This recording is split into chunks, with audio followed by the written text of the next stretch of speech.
Bom dia, bom dia. Graça e paz. Mais um dia começando, sexta-feira, sextou. E podemos dizer, Ebenezer, até aqui tem nos ajudado o Senhor, mais um ciclo, terminando a semana.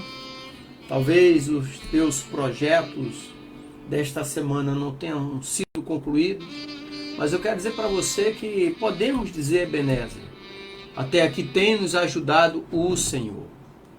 Amém, queridos? E é esse Deus glorioso, Deus Criador dos céus e da terra, que mais uma vez nós vamos orar para iniciarmos esse dia.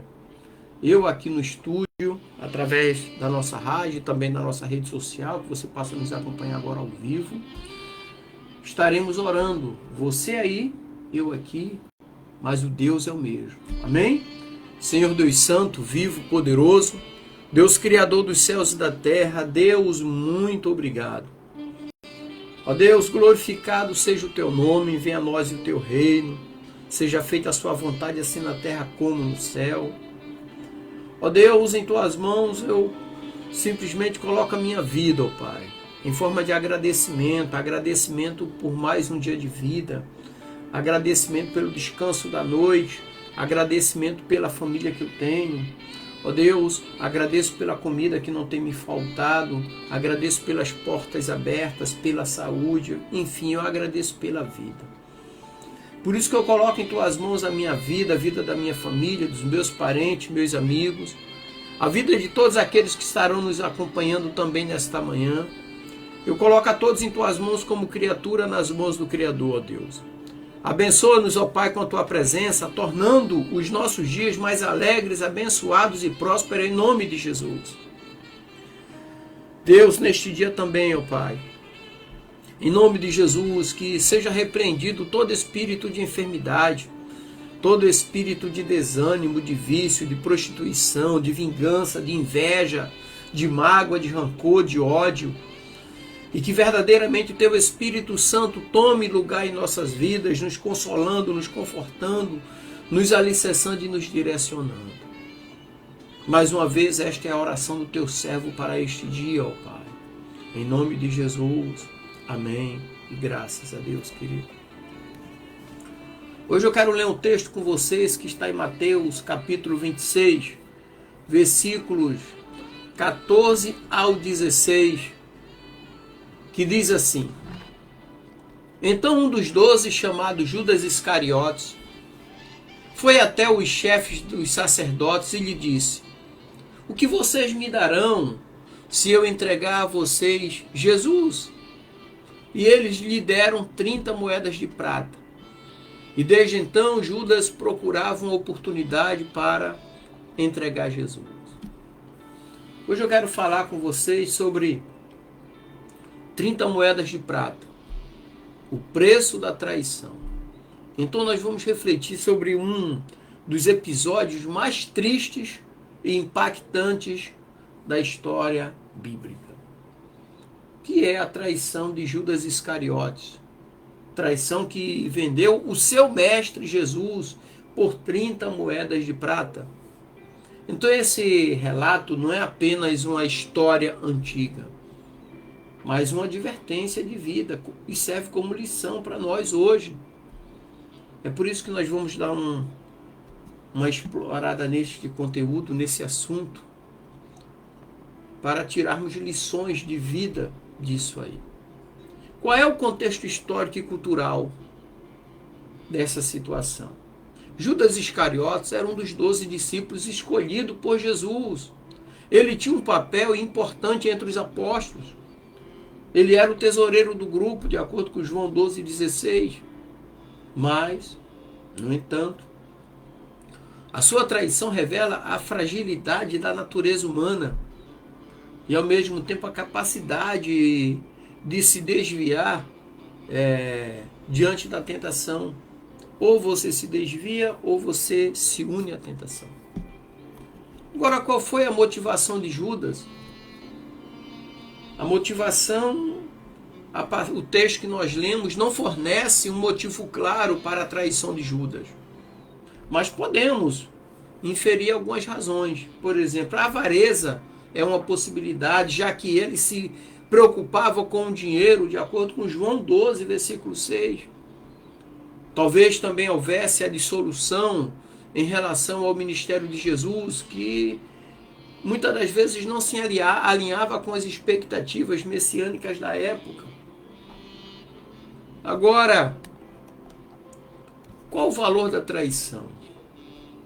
Isso é uma lição para nós, para mim e para você. Qual é o valor da traição? Aqui o preço de 30 moedas de prata remete ao valor de um escravo, de acordo com Êxodo capítulo 21, versículo 32.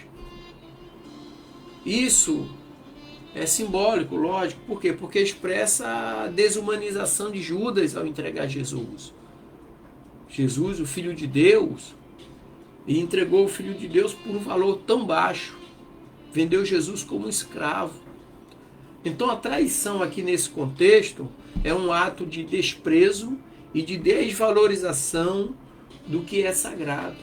Judas nesse momento estava desvalorizando o que é sagrado. E muitas das vezes acontece em nossas vidas. Nós não valorizamos, por exemplo, a palavra de Deus.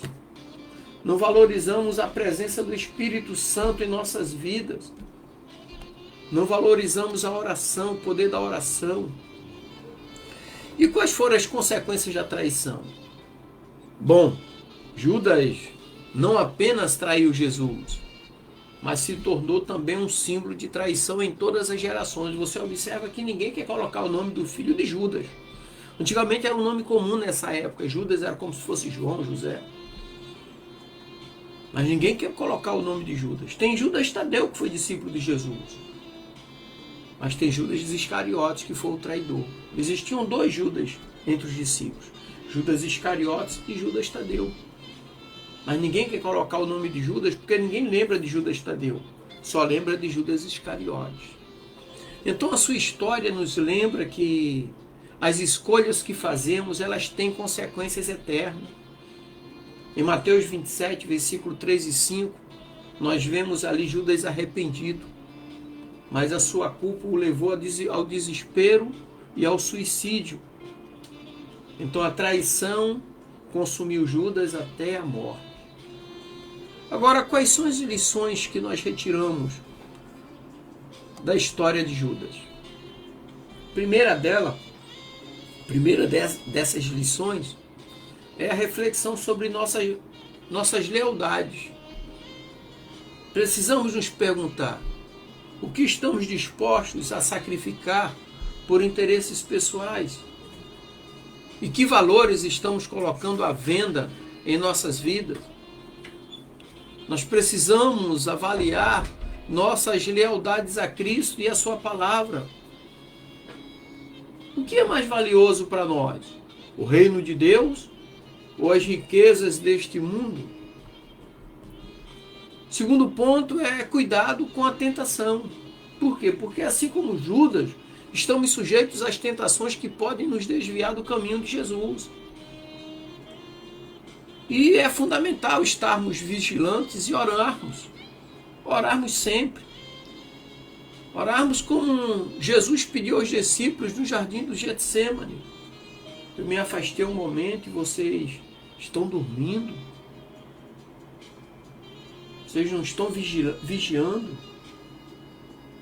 Então precisamos fortalecer a nossa vida com oração e com a nossa comunhão com Deus para resistir às investidas do maligno. Lá em João 17, versículo 15, diz assim: não peço que os tire do mundo, mas que os guarde do maligno.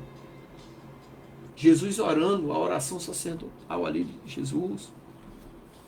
A terceira lição é o perdão e a redenção. Embora Judas tenha traído Jesus, o perdão é uma mensagem central nos evangelhos de Mateus, Marcos, Lucas e João. Deus oferece graça e redenção a todos, independentemente de quão longe tenha ido. E se alguém se sente como Judas, saiba que há esperança e perdão em Cristo. Por quê? Porque Jesus morreu pelos nossos pecados, incluindo nossas traições. E A quarta e última lição é viver com integridade. A história de Judas nos desafia a viver com integridade e autenticidade. Precisamos ser verdadeiros em nossa fé e em nossas ações, buscando sempre refletir o amor e a luz de Cristo em nossas vidas.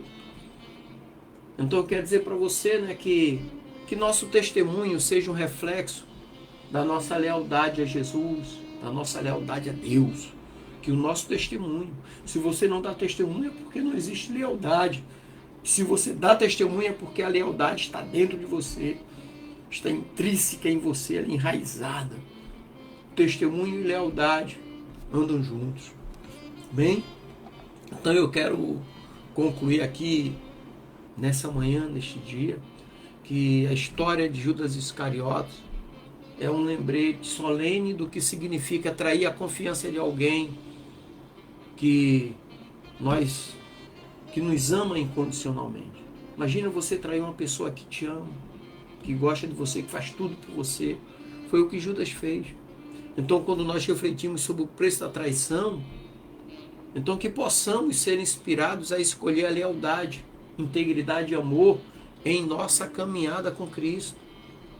Que possamos sempre lembrar que mesmo nas horas mais sombrias, o perdão e a redenção estão disponíveis para nós. Amém, queridos? Que o Senhor te abençoe. Te dê um final de semana abençoado, alegre e próspero. Em nome de Jesus. Deus te abençoe. Graça e paz.